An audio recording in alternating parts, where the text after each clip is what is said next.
the late, great Sean Price, legendary MC, the best rapper from Brownsville.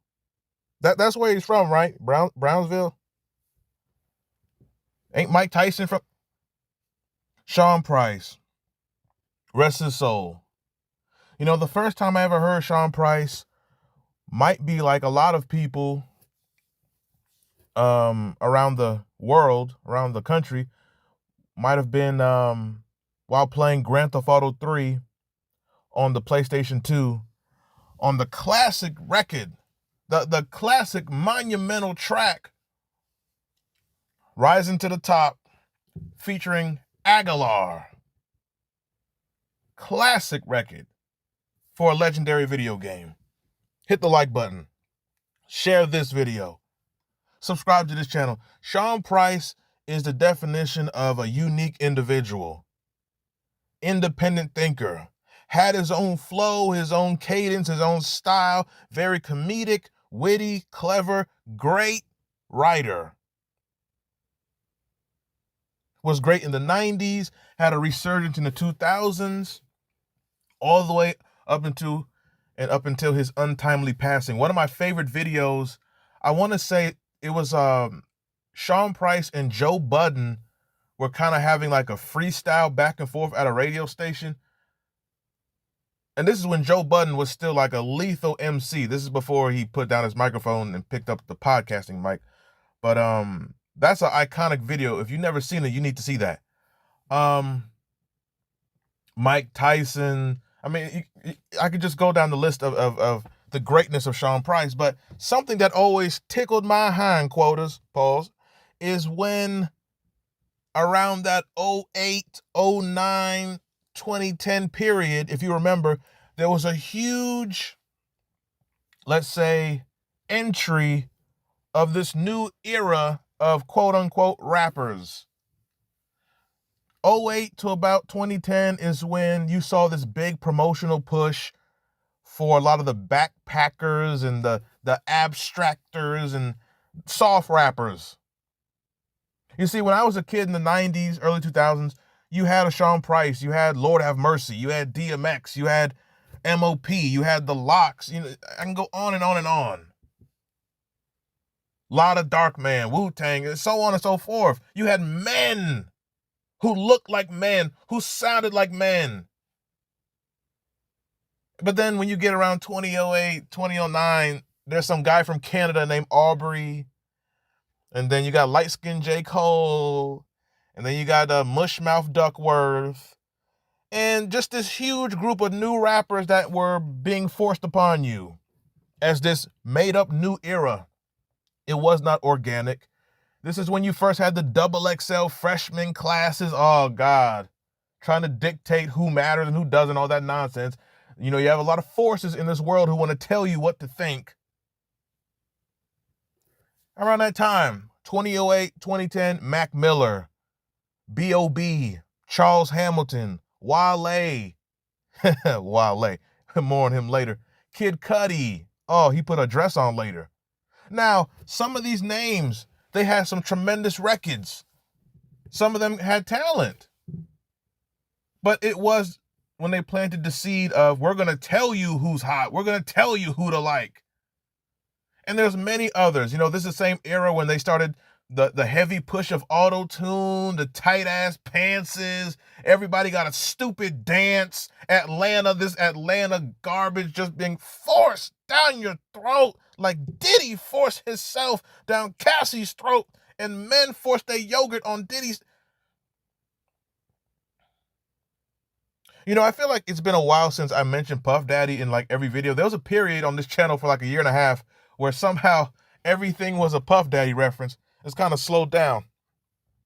He's the Vince McMahon of rap. If you know, you know. But Wale. Now, I'm from Maryland. Wale is a liar saying he's from D.C. Wale's from Maryland. He's not from D.C. It's not the same. But one of his early mixtapes, he has a song, and it's called I'm From Maryland, and the hook is I'm From Maryland. He says it 50 billion times.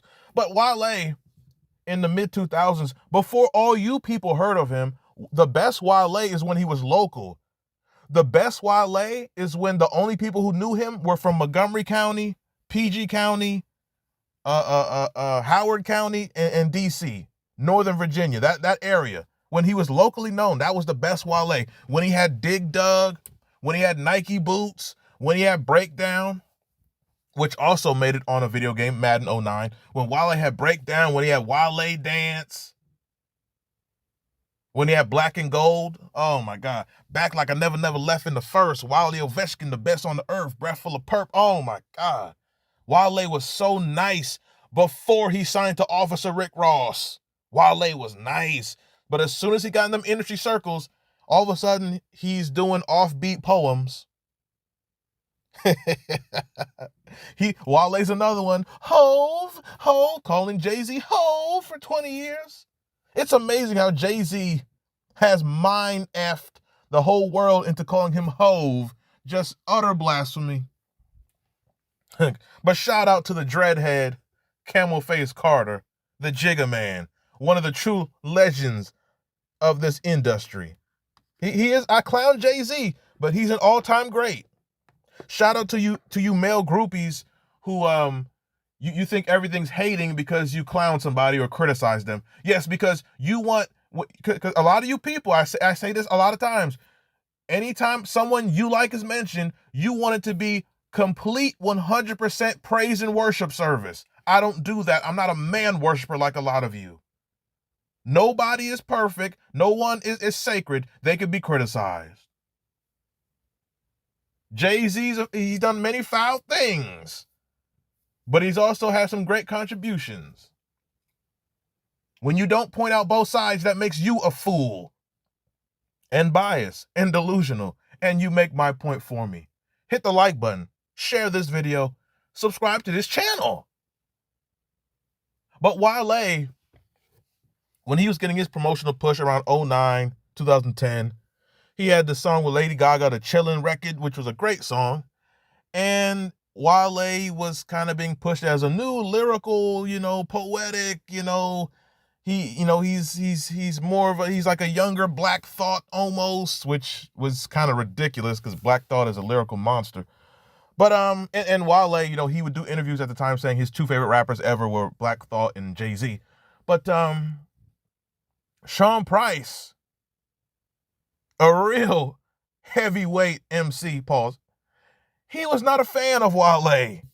And on one of the greatest Sean Price records called Figure 4, because niggas love Ric Flair, on Figure 4, he showcased his displeasure with one Wale from Largo, or where Wale from? He's not from DC. He's from Largo. He's from wherever he's from. He grew up eating Lito's Pizza. If you know, you know. Now, this article I pulled up, it talks about, I believe it was highlighting the career of Sean Price, and they got to the point where he mentioned Wale, and it says, it quotes, on that, well, actually, it was an interview with Sean Price, and Sean Price says, on that song Figure 4, I said, I don't parlay with a crew nigga. I don't Wale with the new niggas. I don't know what that line means, but the fact that he's taking a jab at Wale always tickled my fancy. Boy, I tell you, I don't parlay with a crew nigga. I don't Wale with the new niggas. Oh, I don't know what that means. He was doing they had parlays back then. FanDuel was out back in 09. Damn, Sean Price was advanced. When did they invent parlays? The 80s? Anyway, he said, I don't Wale with the new niggas. What does that mean? He says, but then he goes on to say, and come on, man, I hate when rappers do this. You clearly are jabbing somebody, but then you're like, no, it wasn't, it was just some wordplay. Jay-Z used to do that. No, y'all, Stephon Marbury's sensitive. When I say you can lose your life, run up on me at the light, you can lose your life. I ain't Marbury. Oh, no, like, why do rappers do that? But if someone jabs them, they're emotional and take it personal. But Sean Price went on to say that lyric about Wale, he says, that wasn't even a shot at Wale. I just don't do what none of these new N-words do, which is the truth. I ain't mad at them. I just don't do what y'all do. And the only, come on, this is some nigga shit. He says, and the only reason I put him is because parlay and Wale rhymes. Parlay, Wale. It doesn't really rhyme. It's like, what is the word? What's the word where like a part of a word rhymes with another sound of a word, but it doesn't really rhyme? I'm like LeBron James. I didn't go to Ohio State. So he says, I only put Wale's name in the rhyme because Wale rhymes with parlay. Okay, I guess if you stretch it like Eminem, pause. That's why his name is there. Then he laughs. He goes on to say, it's not like I'm a Wale hater. Like I don't like Wale. F out of here. I read in an interview where he said some slick back at me, but I don't care though. Yeah, Sean Price will not take Wale serious. That is not a battle. Sean Price was Joe Frazier. Wale is Jake Paul. So it's not it's not a real fight. It's not a real fight, please. He says something slick about me, but I don't care. I ain't with all that. I don't want no beef. I just let it slide. This always tickled me. Figure 4, if you never heard it, look up Sean Price, Figure 4, one of his best records ever. He rapped over the song Figure 4. He used the same instrumental as Pace 1, I Declare War, another classic. Pace 1, another one Eminem stole from.